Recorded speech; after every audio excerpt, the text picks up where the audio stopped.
Olá, boa quarta, gente aqui de novo. Paulo Roque, tudo bem com você? Ótimo. Paulo, nosso programa de hoje está bem interessante, né? Essa resolução da ANS sobre o teste do Covid, que eu quero a tua opinião, que eu achei bem legal. Tem uma pergunta de consumidor que eu acho bem legal. E tem a questão das passagens aéreas, uma suspensão que talvez seja pertinente, e Facebook, que recebe uma retaliação do mercado. Mas eu vou começar perguntando dessa resolução da ANS. Quer dizer que agora a gente tem direito a fazer teste da Covid? Olha, a partir de agora, Mônica, pela resolução da ANS, esse teste rápido, e você ou tinha na rede pública, ou se quisesse fazer particular, teria que pagar o seu próprio bolso, que os planos não estavam cobrindo ou reembolsando. Perfeito. A partir de agora, com a determinação da ANS, os planos terão que cobrir, desde que haja pedido médico. Perfeito. Então, havendo pedido médico, você pode ir no laboratório com esse pedido, e se seu plano é conveniado com o laboratório, a conta vai para o laboratório. E aí nós não estamos falando de qualquer valor. O valor médio desses planos, desses exames no mercado é de R$ 290. Com relação ao chamado PCR, né, que é aquele exame molecular que soro biológico. da garganta, do nariz, colhendo material da garganta e do nariz, esse também antes não era coberto, melhor dizendo, e a partir de determinado momento, uns 20 dias atrás, a ANS já tinha determinado que teria que cobrir. Agora também está o chamado IgG-GM, que é aquele exame rápido, né? Que é para detectar se você tem os chamados anticorpos. Serve também para isso. Isso é agora, interessante. Você sabe que esse exame rápido que a ANS passou a cobrir, muito importante, que o ANS determinou que os planos passem a cobrir, muito importante. Há especialistas dizendo que 75% dos seus resultados negativos, quando dá negativo, ele pode ser um falso negativo. Isso quando já é positivo. Entendeu? Não tem dúvida. Agora, quando dá negativo, não quer dizer que seja realmente negativo. Ou seja, nós vamos ter muita gente repetindo o exame via plano de saúde. Eu queria que você falasse sobre essa decisão, que eu achei bem interessante, sobre o pagamento, o juiz que decidiu sobre o pagamento de parcelamento de passagens, de viagens que a gente não fez. Ô, Mônica, eu já falei aqui no papo de quarta, e lá atrás. E a decisão hoje é da Justiça do Distrito Federal. Foi dada uma liminar para que o consumidor não continue pagando parcelas de uma viagem que está cancelada e que ele não tem como fazer. Então, porque ele parcelou em 12 vezes. Sim. Dando um exemplo. Sim. E a viagem foi cancelada por conta da pandemia. O que a medida provisória diz? Que esse consumidor não pode ter o direito de volta, dinheiro de volta à vista. Ele deveria, no primeiro momento, ser oferecida a ele a possibilidade do reagendamento da viagem para quando for os voos retornarem, ou ele, se não tiver essa possibilidade, ele teria que ter o dinheiro de volta. Mas sabe em quanto tempo? 12 vezes a partir do momento que for cancelada, que for estabelecido o fim da pandemia, que a gente está longe de ver essa data. Então, era um dinheiro a perder de vista. E esse consumidor não viajou, parcelou em 12 vezes. Fez o parcelamento em janeiro. Ia pagar esse ano todo sem viajar. E para receber só depois. É como se ele estivesse emprestando dinheiro para a companhia aérea. Exatamente. Então, o que fez E eu já tinha alertado aqui que isso é problemático.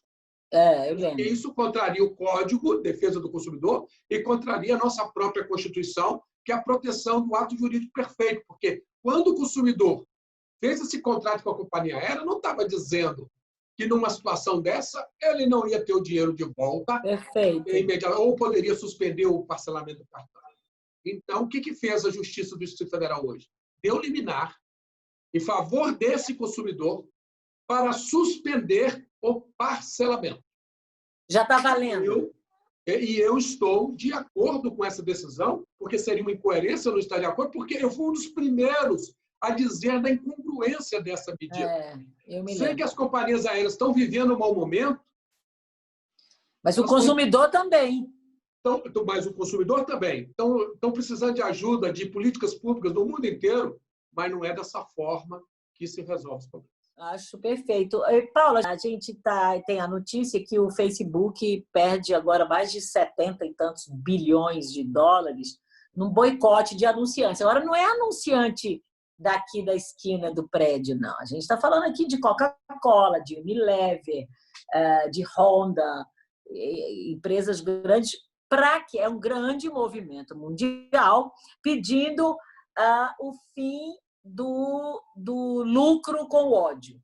Ou seja, trazendo aqui para o nosso quintal as fake news, os escritórios da maldade, das inverdades. Eu posso botar o que eu quiser de você e daqui que você me processa e prove. E aí a gente inclui o WhatsApp, que é uma rede perigosíssima.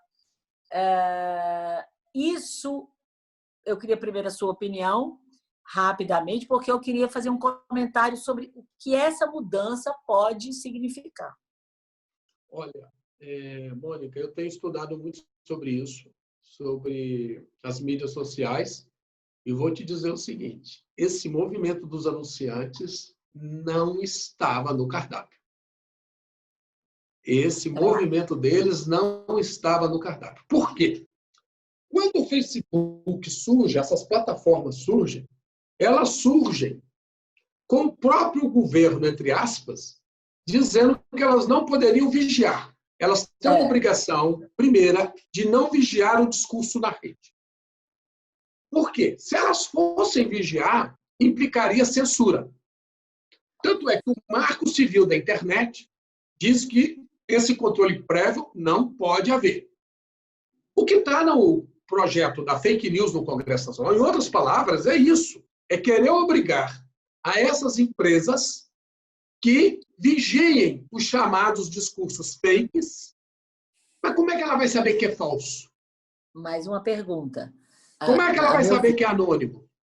Tudo bem. Eu acho o seguinte: em se sabendo ou se descobrindo, e há de se descobrir ferramentas para se saber do anonimato, é preciso que quem anuncia, e o anunciante lá também sou eu que tenho meu perfil, é você que posta a sua opinião, teremos que ter responsabilidade sobre aquilo que dizemos.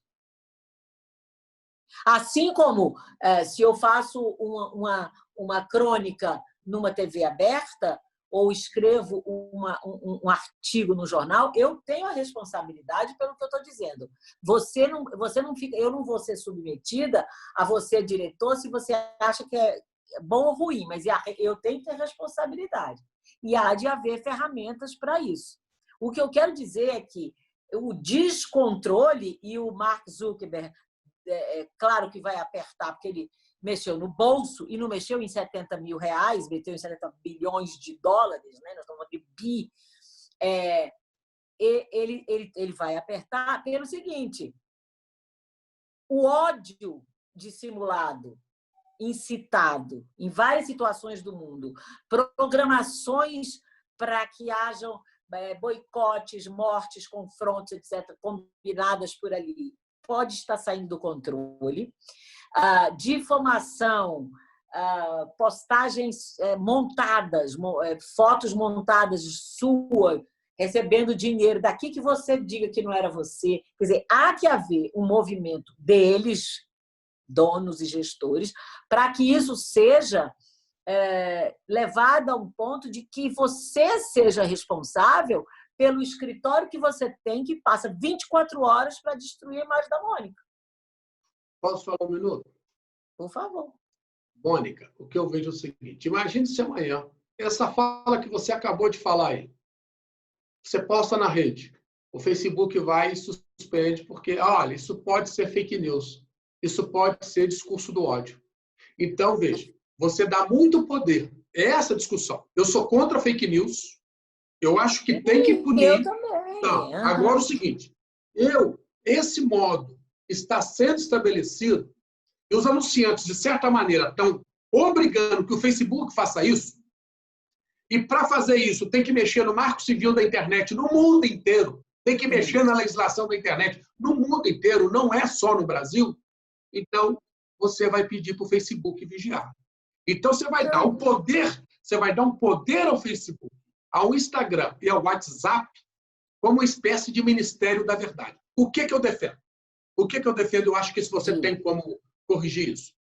Primeiro, alguns ajustes podem ser feitos com a questão da identificação de todos os usuários. Eu acho que você abre uma conta hoje, faz uma identificação. Para quando Mônica buscar aquela pessoa que atacou na rede, não ser tão difícil como é hoje, você descobrir. Mas daí, dá o poder ao Facebook de censurar. Quem pode retirar um conteúdo, eu defendo. Em nenhum minuto eu acho isso. Quem pode retirar um conteúdo do ar, da rede, é a justiça. Exatamente. Ela pode retirar. Você está falando o que eu disse, nem 8 nem 80. Ou você fecha o olho e deixa rolar anonimamente, ou reprime, nada disso. Mas eu disse, a minha frase foi: há de haver uma maneira que se responsabilize quem faz. Até porque, na hora que eu sei o ID que fez, dizendo que eu sou feia, porque eu não sou, eu sou linda, quando eu vou acionar o meu advogado, Paulo Roque, eu tenho aqui, foi esse ID aqui que disse isso. Então, essa possibilidade tem que achar. E não simplesmente deixar correr e ninguém ter o controle sobre sua própria idoneidade. Então, eu concordo com você que se investam trilhões de dólares sobre e descobrir, deixar claro. Quando você vai comprar algo pela internet, você não tem que dizer que Paulo Roque, meu endereço tal para chegar aqui? Quando você vai comprar algo no cartão, você não tem que entregar um cartão de crédito? É a senhora mesmo? Por que ele não pode fazer alguma maneira que digam que eu sou? Aí eu vou dizer que o Paulo Roque é feio? Eu acho ele feio. Eu posso dizer a minha opinião. Aí, se você achar que isso é injusto, ainda você vai... Agora, proibir é ruim e também dizer todo mundo pode se esconder por trás de uma cortina blackout. E aí... Regra número 1 na internet. Esse é o desafio, que o mundo não pode, nesse momento de tensão, fugir. Disciplinar sem censurar. É esse o desafio. E para finalizar... Eu queria ouvir a opinião sua rapidinho para nós encerrarmos aqui. Eu vi que o tempo já está esgotando. O governador decreta calamidade pública, os índices estão aumentando e libera futebol, libera quase tudo no DF. O que você acha disso? Paulo, eu tenho coisa que eu não entendo, sabe? Na minha vida aqui, eu não consigo entender. Eu também tenho uma confusão científica enorme, tem uma corrente que está dizendo que tem que liberar porque a contaminação do rebanho é importante. Agora, mais uma vez, a semelhança da história da incoerência, eu vejo uma incoerência. Se é para abrir geral, para abrir geral com as responsabilidades disso. Eu vejo, ao mesmo tempo, os médicos, o sindicato dos médicos querendo um lockdown imediato. Eu estou vendo que é um conflito de interesses enorme, interesses aí, pode ser até, inclusive, não se pode abandonar a economia, mas eu não consigo entender o que está havendo. Confesso a você que eu estou mais quieta aqui porque eu não sei de nada do que por segurança, porque eu não sei o que está acontecendo. Eu vi a entrevista do governador, só para encerrar, eu vi a entrevista do governador no Estadão. Não, eu tenho uma coisa para encerrar aqui. Eu vi a entrevista do governador no Estadão e ele faz uma meia-culpa, diz que todo mundo errou, tratou de uma maneira que não deveria ser e que agora ele vai tratar como uma gripe. Que isso vai ser tratado como uma gripe. Expressão dele. Agora, Isso eu lamentei muito, porque a única certeza que se tem é que uma gripezinha não é, né? Exato. Então, acho que nesse aspecto, acho que houve... A meia-culpa eu acho importante, porque o Brasil bateu cabeça, governador, presidente da República, todo mundo bateu cabeça. No início, quando abriu aqui em Brasília, né, que todo mundo elogiou, o próprio Ministério da Saúde já tinha dito, olha, Brasília está fechando muito cedo, não era a hora ainda. Então, quer dizer, não fez nenhuma coisa nem outra, e o Brasil hoje, infelizmente, não é exemplo no mundo, nem por política de governador, nem de presidente, em relação ao combate que fez a todos os mecanismos de proteção da população na questão do Covid-19. Agora, eu vejo que foi uma expressão precipitada, dizer que ele vai tratar como uma gripe, porque gripezinha não é. A história já mostrou isso. Eu acho que, nesse momento, infelizmente, o vírus não está dando treco. Agora, você não pode deixar o DF sem medida nenhuma. A ideia que passa é que está tudo solto. É isso eu não concordo. Paulo, eu queria pegar esse gancho do Facebook, que envolve aí redes sociais, dentre elas o WhatsApp, porque eu tenho um amigo que diz que o WhatsApp não é coisa que você possa ficar tão relaxado. Eu recebi uma mensagem dizendo assim, Mônica, odeio o WhatsApp de família. O que você acha? E eu confesso a você que eu tenho um pouco de simpatia por essa colocação, porque às vezes é muito difícil. Tem aquela tia que às 6 da manhã dá bom dia para todo mundo, tem a prima que está sempre devendo e pede para a família fazer uma vaquinha. Então, eu queria assim, finalizar nosso encontro hoje dizendo que, apesar de ser difícil, apesar de ser algo que a gente participa, às vezes, a contragosto, é importante ver o outro lado. Ali está o nosso DNA. Ali está a nossa história. E é a quem, certamente, vamos recorrer e ter afago e colo no dia que precisarmos. Então, engula, não tem problema aquilo que te alfineta, mas lembre sempre de uma coisa, é a sua família, e família, no fim das contas, é um bom negócio. Eu fico por aqui. Mônica, então, para terminar, eu vou contar uma rápida história sobre o grupo de WhatsApp. Eu concordo que o grupo da família tem que permanecer, mas tem que ter algumas pautas que não podem entrar. Política, religião. Então, para deixar a família naquela unidade moral.